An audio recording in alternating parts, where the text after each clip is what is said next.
Hello dear students, welcome to our channel. आज हम कक्षा 6 और 7 हिंदी कार्य पुस्तिका में कार्यपत्रक 61 से लेकर 65 तक हल करेंगे और शेष सभी कार्यपत्रकों की हल से संबंधित वीडियो आपको चैनल की प्लेलिस्ट में मिल जाएंगे, सो आप वहाँ से देख सकते हैं।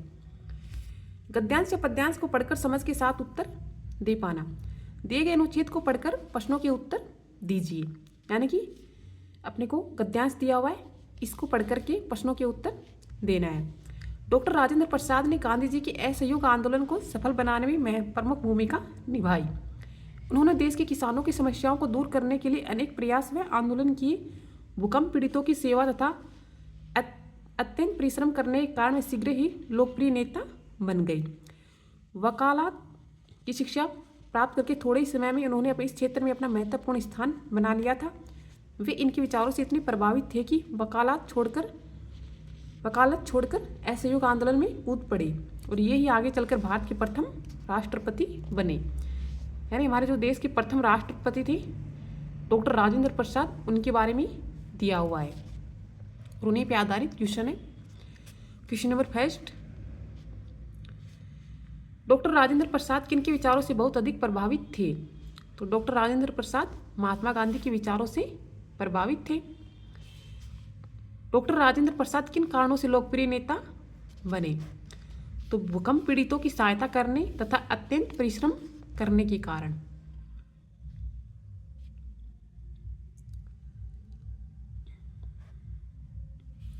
राजेंद्र बाबू ने वकालत क्यों छोड़ी? असहयोग आंदोलन में अपना योगदान देने के लिए। भारत के प्रथम राष्ट्रपति थे तो डॉक्टर राजेंद्र प्रसाद।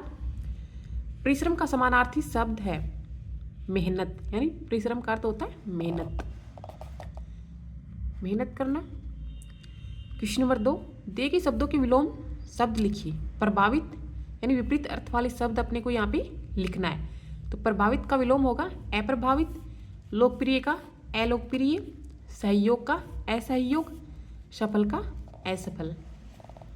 क्वेश्चन नंबर 3, वाक्य पूरे कीजिए। यानी की, के, को, की, इनका यूज करते हुए आपने को वाक्य कंप्लीट करना है। डॉक्टर राजेंद्र प्रसाद ने किसानों की समस्या को दूर किया। गांधी जी के साथ असहयोग आंदोलन में कूदे। उन्होंने भूकंप पीड़ितों की बहुत सहायता की। आंदोलन को सफल बनाने में अपनी भूमिका निभाई। क्वेश्चन नंबर 4, यदि आपको देश का राष्ट्रपति बनने का मौका मिले तो आप क्या नया करना चाहेंगे? कोई 2 कार्य संक्षिप्त में लिखिए। यदि आपको राष्ट्रपति बना दिया जाए तो आप कौन से 2 काम करना चाहेंगे, उसको लिखना है। हम देश से गरीबी व भ्रष्टाचार मिटाने का प्रयास करेंगे और जातिवाद को समाप्त करने का प्रयास करेंगे।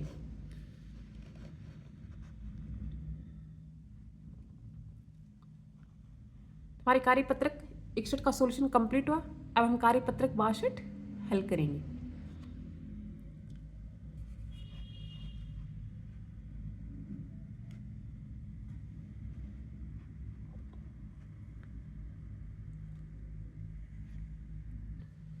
कार्यपत्रक 62, गद्यांश या पद्यांश को पढ़कर समझ के साथ उत्तर दे पाना। नीचे अपने को गद्यांश दिया हुआ है, इसको पढ़ करके प्रश्नों के उत्तर देना है। एक समय की बात है जब गधे जंगल में रहते थे। वे सारा दिन घास खाते और पेड़ की छांव में आराम किया करते। एक दिन चालाक लोमड़ी गधे से बोली, तुम जंगल से भाग जाओ, नहीं तो शेर तुम्हें खा जाएगा। गधे ने सोचा मुझे जंगल छोड़ देना चाहिए और वह गांव की तरफ निकल गया। रास्ते में गधे को एक नदी मिली जहाँ धोबी लोगों के कपड़े धो रहा था।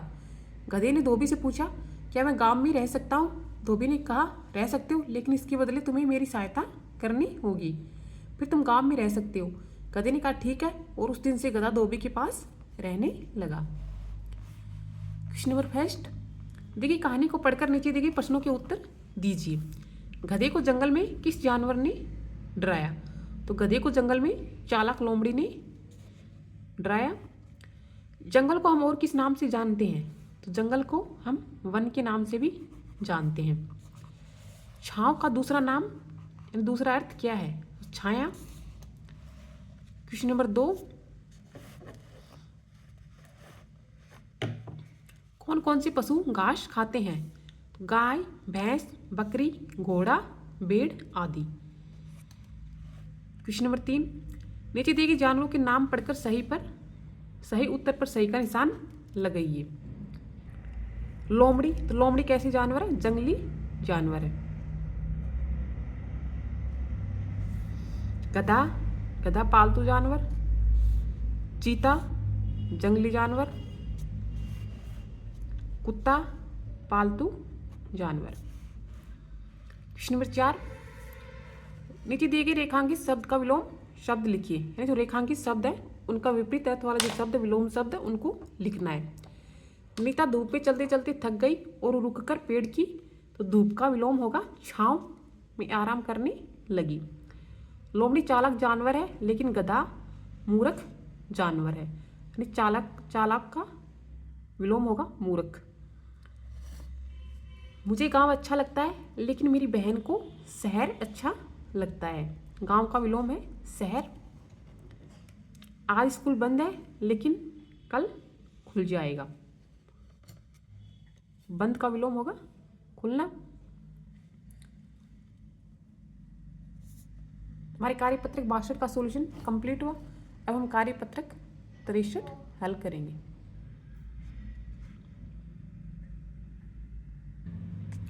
गद्यांश या पद्यांश को पढ़कर समझ के साथ उत्तर दे पाना। नीचे दिए गए पद्यांश को पढ़कर पूछे गए प्रश्नों के उत्तर लिखिए। यानी कि गद्यांश दिया हुआ है, इसको पढ़कर प्रश्नों के उत्तर देना है।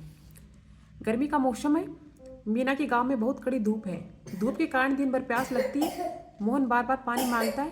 इससे मीना और सीमा तंग आ गई है, पर क्या करें, मोहन का हाथ पानी मटकी तक नहीं पहुंच पाता है। गर्मी का यह मौसम आम और तरबूज का भी है। भोर होते मीना और सीमा पेड़ के नीचे आम ढूंढने निकलती है। रात में अगर तेज हवा चली हो तो दोनों और भी खुश नजर आती हैं। नमक और मिर्च लगाकर हरे आम खाना मीना को बहुत पसंद है। यानी गर्मी के मौसम की बात की गई, इसमें मीना उसके बारे में बताया गया, मीना और सीमा के बारे में। इसी के आधार पर अपने को प्रश्नों के उत्तर देना है। क्वेश्चन नंबर फर्स्ट, साल में 4 तरह के मौसम आते हैं। यहाँ गर्मी के मौसम की बात की गई है। शेष 3 मौसम के नाम लिखिए। तो शेष 3 मौसम कौन से होंगे? सर्दी, वर्षा, बसंत। क्वेश्चन नंबर 2, रात में तेज हवा चलने से मीना और सीमा खुश क्यों होती है? लिखिए। क्योंकि तेज हवा से आम झड़ जाते तथा मीना और सीमा को हरे आम मिल जाते हैं। क्वेश्चन नंबर 3, इस समय कौन सा मौसम है? इस मौसम में कौन कौन से फल आ रहे हैं? तो इस समय सर्दी का मौसम है और इस मौसम में अमरूद, संतरा, चीकू, पपीता, सेब, अनार, सीताफल आ रहे हैं।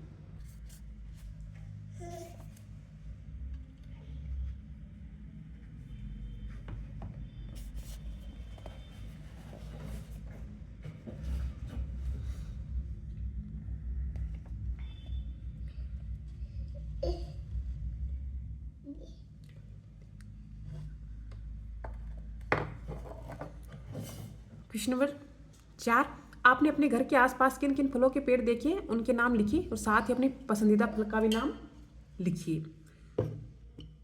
आम यानी केला, आम, अमरूद, पपीता, जामुन आदि, और मुझे आम पसंद है।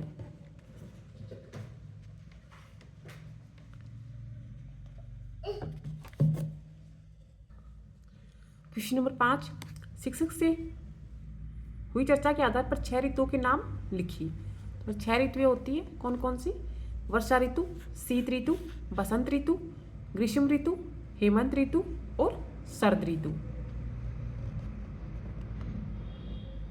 हमारे कार्यपत्रक 63 का सॉल्यूशन कंप्लीट हुआ।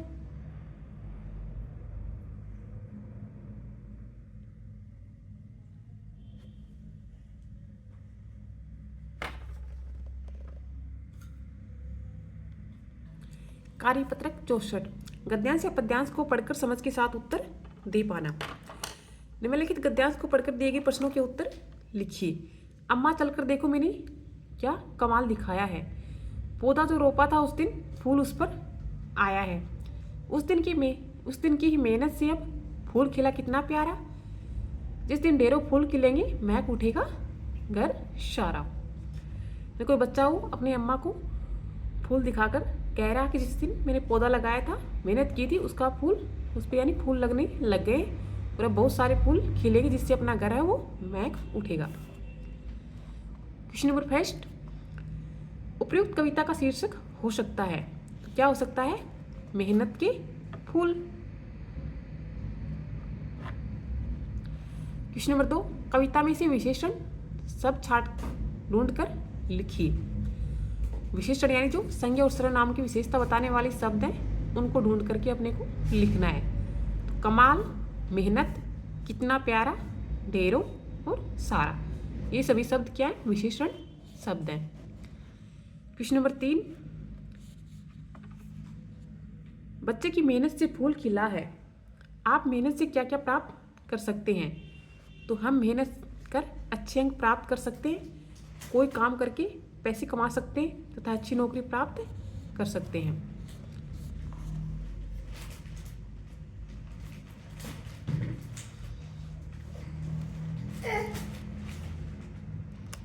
क्वेश्चन नंबर 4, पौधा हम लगाते हैं, उसे पाल पोस कर बड़ा करने के लिए हमें क्या क्या करना चाहिए? तो उसकी सुरक्षा करनी चाहिए और समय पर खाद और पानी देना चाहिए।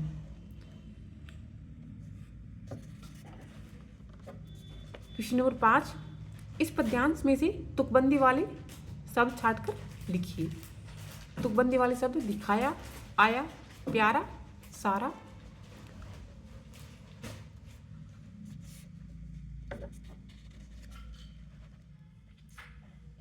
क्वेश्चन नंबर 6, कविता के अनुसार ढेरों फूल कब खिलेंगे? तो जब हम मेहनत करके फूल पौधे लगाएंगे, उसकी देखभाल करेंगे, तब उस पर ढेरों फूल खिलेंगे। डियर स्टूडेंट्स, हमारे कार्यपत्रक 64 का सॉल्यूशन कंप्लीट हुआ। अब हम कार्यपत्रक 65 हल करेंगे।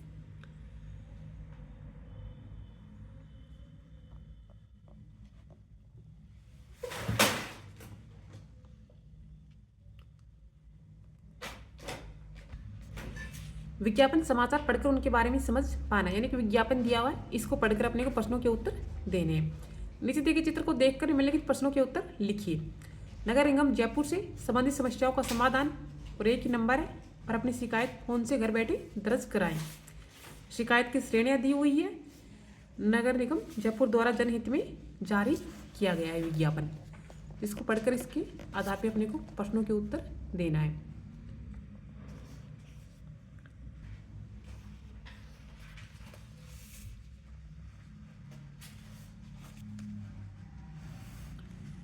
क्वेश्चन नंबर फर्स्ट, आप किस नंबर पर शिकायत दर्ज करवा सकते हैं? तो हम 2747 नंबर पर शिकायत दर्ज करवा सकते हैं, यानी कि इस विज्ञापन में नंबर दिए हुए वहीं आपने को यहाँ पे लिखना है। क्वेश्चन नंबर 2, आप किन किन समस्याओं के लिए शिकायत दर्ज करा सकते हैं? तो हम अपने क्षेत्र की सफाई, घर घर कचरा संग्रहण संबंधित, मृत पशु, आवारा पशु, रोड लाइट, सड़क नाले की मरम्मत, अवैध निर्माण आदि समस्याओं के लिए शिकायत दर्ज करवा सकते हैं।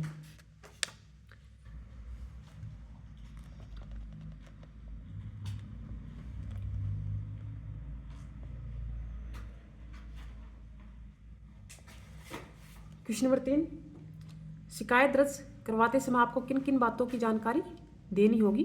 कोई दो लिखिए। तो फोन नंबर, पता, नाम, कॉलोनी का नाम और शिकायत का विवरण। यह विज्ञापन किसके द्वारा जारी किया गया है? तो नगर निगम जयपुर के द्वारा। विज्ञापनों से हमारा जीवन सरल हो जाता है, कैसे? लिखिए। इससे हमें अनेक बातों की जानकारी प्राप्त हो जाती है और हम अपने अधिकारों के लिए जागरूक हो जाते हैं।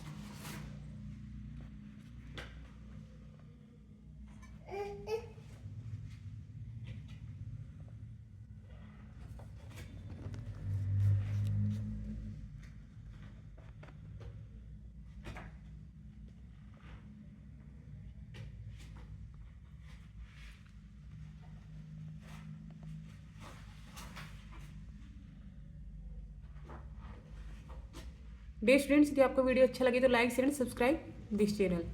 और शेष सभी कार्यपत्रकों के हल से संबंधित वीडियो आपको चैनल की प्लेलिस्ट में मिल जाएंगी, सो आप वहाँ से देख सकते हैं।